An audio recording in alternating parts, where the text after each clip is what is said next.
Hey everyone, welcome back. Today we are talking about esse, the verb that means to be, and we're talking about the present tense of esse. So in order to do that, we're going to set up a conjugation chart with first, second, and third persons with singular and plural at the top. And the first thing that we need to know about esse is that it's actually an irregular verb. So normally we would take off the re from the infinitive and we would add endings, but we can't do that with sum. It has special endings. It's irregular.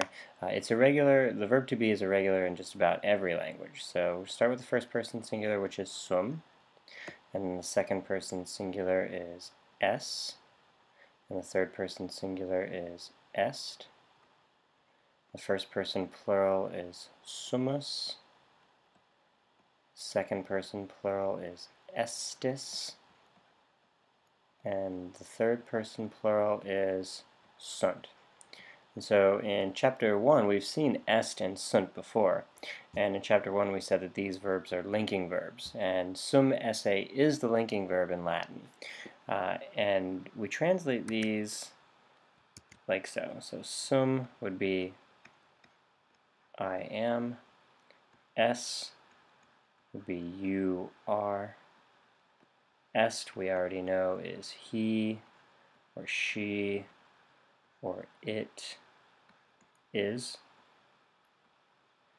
summus is we are, estis is you are, you all are, you plural are, and sunt is they are. Okay, and if we think about the endings for sum, we can see that we have our personal endings already, right? We have s, t, mus, tis, and ent. The only real difference is in the first person singular. So instead of an O, we have an M. So mst, mus, tis, ent, instead of ost, mus, tis, ent. So sum, es, est, summus, estis, sunt. And like I said, this is the linking verb. So we have to know that forms of sum are followed by a predicate nominative. So we never use the accusative case with a form of sum because it's not a direct object. It's a linking verb. So for instance, if I wanted to say in Latin, I am a poet.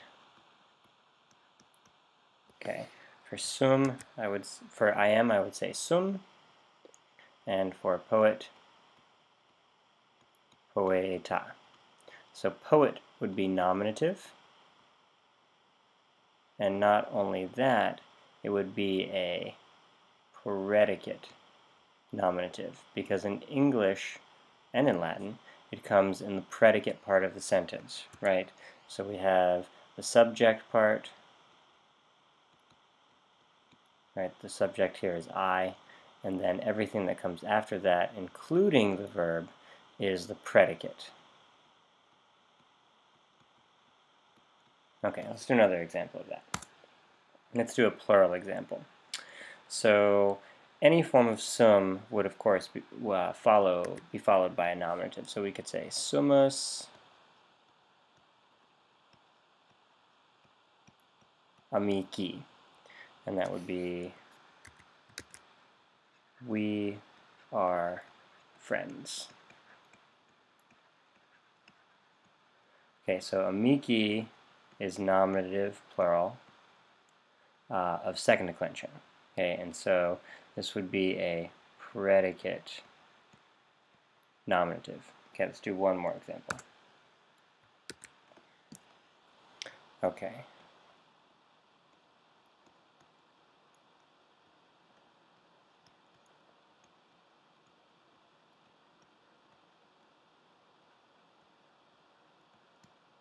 Right, so let's say Publius and Marcus, let's say they are nautai. They are sailors. So Publius and Marcus are sailors. Okay, we know sunt means they are, but whenever we have a subject, right, Marcus and Publius, then we take away the they and we translate the subject instead. So Publius and Marcus are sailors. So Publius and Marcus are the subject. Okay, you can have a plural subject, and of course the subject is nominative. And then sailors is a predicate nominative. And so sunt is a linking verb. Any form of sum esse, whether it's sum es est, summus estis, or sunt, will link together a subject and a predicate nominative. And that's what the linking verb does. Okay, thanks for tuning in, and I'm looking forward to seeing you next time.